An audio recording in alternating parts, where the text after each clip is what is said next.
ಹರೇ ರಾಮ ಶ್ರೀಮದ್ ವಾಲ್ಮೀಕಿ ರಾಮಾಯಣ ಬಾಲಕಾಂಡ ಸರ್ಗ 75. ಪರಶುರಾಮರು ಶ್ರೀರಾಮನೊಟ್ಟಿಗೆ ಹೇಳ್ತಾರೆ, ನೀನು ಧನಸ್ಸನ್ನು ಮುರಿದ ಪರಾಕ್ರಮವನ್ನು ನಾನು ಕೇಳಿದ್ದೇನೆ. ಇನ್ನೊಂದು ಉತ್ತಮವಾದ ಧನಸ್ಸನ್ನು ತಂದಿದ್ದೇನೆ. ಇದು ಜಮದಗ್ನಿಯ ಕುಮಾರನ ಭಯಂಕರವಾದ ಧನಸ್ಸು. ಇದಕ್ಕೆ ಬಾಣವನ್ನು ಹೂಡಿ ನಿನ್ನ ಪರಾಕ್ರಮವನ್ನು ತೋರಿಸು. ಹಾಗೆ ಮಾಡಿದರೆ ನಿನಗೆ ವಿರೋಚಿತವಾದ ದ್ವಂದ್ವ ಯುದ್ಧವನ್ನು ನೀಡುವೆ. ಈ ಮಾತನ್ನು ಕೇಳಿದ ರಾಜ ದಶರಥನು ದೀನನಾಗಿ ಕೈಮುಗಿದು ವಿಷಣ್ಣನಾಗಿ ಹೇಳ್ತಾನೆ, ಕ್ಷತ್ರಿಯ ರೋಷವನ್ನು ಇಳಿಸಿ ಶಾಂತರಾದ ಬ್ರಾಹ್ಮಣ ಮಹಾ ತಪಸ್ವಿಗಳೇ, ನನ್ನ ಪುತ್ರನಿಗೆ ಅಭಯವನ್ನು ನೀಡಿರಿ. ಭಾರ್ಗವರ ಕುಲದಲ್ಲಿ ಹುಟ್ಟಿ ಸ್ವಾಧ್ಯಾಯ ಶಾಲೆಗಳಾದ ನೀವು ಇಂದ್ರನ ಮುಂದೆ ಪ್ರತಿಜ್ಞೆಯನ್ನು ಮಾಡಿ ಶಸ್ತ್ರಗಳನ್ನು ತ್ಯಜಿಸಿದ್ದೀರಿ. ಕಶ್ಯಪನಿಗೆ ಭೂಮಿಯನ್ನು ಕೊಟ್ಟು ಮಹೇಂದ್ರ ಪರ್ವತದಲ್ಲಿ ನೆಲೆಸಿದ್ದೀರಿ. ನೀವೇನಾದರೂ ರಾಮನನ್ನು ವಧಿಸಿದ್ದೇ ಆದರೆ ವಿನಾಶವಾಗುವುದು, ನಾವು ಬದುಕಲಾರೆವು ಎಂದೆಲ್ಲ ದಶರಥನು ಹೇಳ್ತಾ ಇದ್ದರೂ ಅದನ್ನು ಲೆಕ್ಕಿಸದೆ ಜಮದಗ್ನಿಯ ಸುತ ಪರಶುರಾಮನು ರಾಮನಲ್ಲೇ ಮಾತನಾಡತೊಡಗಿದನು. ಈ ಎರಡು ದಿವ್ಯ ಲೋಕ ಪೂಜಿತವಾದ ಬಲವಾದ ಧನಸ್ಸುಗಳು ವಿಶ್ವಕರ್ಮನಿಂದ ತಯಾರಾದದ್ದು. ಒಂದನ್ನು ತ್ರಿಪುರವನ್ನು ನಾಶ ಮಾಡಲು ದೇವತೆಗಳು ಈಶ್ವರನಿಗೆ ಕೊಟ್ಟಿದ್ದರು. ಯಾವುದು ಕಾಕುಸ್ತಂದರೆ ಶ್ರೀರಾಮನಿಂದ ನಿನ್ನಿಂದ ಮುರಿಯಲ್ಪಟ್ಟಿತೋ ಅದೊಂದು. ಅಂತಹುದೇ ಇನ್ನೊಂದು ವಿಷ್ಣುವಿಗೆ ಕೊಟ್ಟದ್ದು. ಅದೇ ಇದು ನೋಡು, ಪುರಂಜಯ ಧನಸ್ಸು ಅಂತಕೊಂಡಲ್ಲಿ ಪರಶುರಾಮರ ಹತ್ರ ಇರುವ ಧನಸ್ಸನ್ನು ಶ್ರೀರಾಮನಿಗೆ ತೋರಿಸ್ತಾರೆ.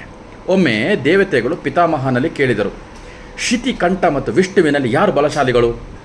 ಅದನ್ನು ತಿಳಿಯಲು ಪಿತಾಮಹನು ಅವರಿಬ್ಬರಲ್ಲಿ ವಿರೋಧವನ್ನು ಉಂಟು ಮಾಡ್ತಾರೆ. ಇಬ್ಬರಲ್ಲೂ ರೋಮಾಂಚನಕಾರಿ ಯುದ್ಧ ಆರಂಭವಾಗುತ್ತದೆ, ಈಶ್ವರನ ಮತ್ತು ವಿಷ್ಣುವಿಗೆ. ತ್ರಿಲೋಚನು ಹೂಂಕಾರ ಮಂತ್ರದಿಂದ ಭೀಮ ಧನಸನ ಶಿಥಿಲಗೊಳಿಸಿ ಮಹಾದೇವನನ್ನು ಚಕಿತಗೊಳಿಸಿದನು. ದೇವತೆಗಳು, ಋಷಿಗಳು, ಚಾರಣರು ಅವರನ್ನು ಯಾಚಿಸಿ ಇಬ್ಬರನ್ನು ಶಾಂತಗೊಳಿಸಿದರು. ಧನಸ್ಸನ್ನು ಶಿಥಿಲಗೊಳಿಸಿದ್ದರಿಂದ ಅವರೆಲ್ಲರೂ ವಿಷ್ಣುವೇ ಬಲಶಾಲಿ ಎಂದುಕೊಂಡರು. ಕುಪಿತನಾದ ರುದ್ರನು ಬಾಣದೊಂದಿಗೆ ಧನಸ್ಸನ್ನು ವಿದೇಹ ರಾಜರ್ಷಿ ದೇವರಾತನಿಗೆ ಕೊಟ್ಟನು.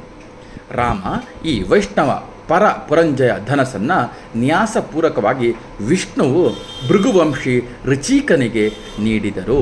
ಋಚೀಕನು ಅದನ್ನು ಯಾರ ವಿರುದ್ಧವೂ ಕೆಲಸ ಮಾಡದ ನನ್ನ ಪುತ್ರ, ನನ್ನ ತಂದೆ ಮಹಾತೇಜ ಜಮದಗ್ನಿಗೆ ಕೊಟ್ಟನು. ಶಸ್ತ್ರವಿಹಿತ ತಪೋನಿರತ ತನ್ನ ತಂದೆಯನ್ನು ಪ್ರಾಕೃತ ಬುದ್ಧಿಯಿಂದ ಅರ್ಜುನನು ಕೊಂದನು. ಇದರಿಂದ ಕ್ರೋಧಿತನಾದ ನಾನು ಹಲವು ಬಾರಿ ಕ್ಷತ್ರಿಯ ಕುಲದವರನ್ನು ಸಂಹಾರ ಮಾಡಿದೆ. ಪೃಥ್ವಿಯನ್ನು ಸಂಪೂರ್ಣ ಗೆದ್ದು ರಾಮ ಪುಣ್ಯ ಕರ್ಮಕ್ಕಾಗಿ ಯಜ್ಞದ ಅಂತ್ಯದಲ್ಲಿ ಮಹಾತ್ಮ ಕಶ್ಯಪನಿಗೆ ದಕ್ಷಿಣೆಯಾಗಿ ಕೊಟ್ಟು ಮಹೇಂದ್ರ ಪರ್ವತದಲ್ಲಿ ತಪೋನಿರತನಾಗಿದ್ದೆ. ಧನಸ್ಸನ್ನು ಮುರಿದದನ್ನು ಕೇಳಿ ಬಂದಿದ್ದೇನೆ. ಇದೇ ರಾಮ ತಂದೆ ಅಜ್ಜರಿಂದ ಸಿಕ್ಕಿದ ವೈಷ್ಣವನ ಧನಸ್ಸು.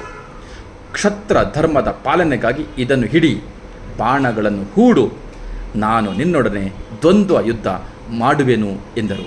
ಇಲ್ಲಿಗೆ ವಾಲ್ಮೀಕಿ ರಾಮಾಯಣದ 75ನೇ ಸರ್ಗ ಮುಕ್ತಾಯವಾಯಿತು.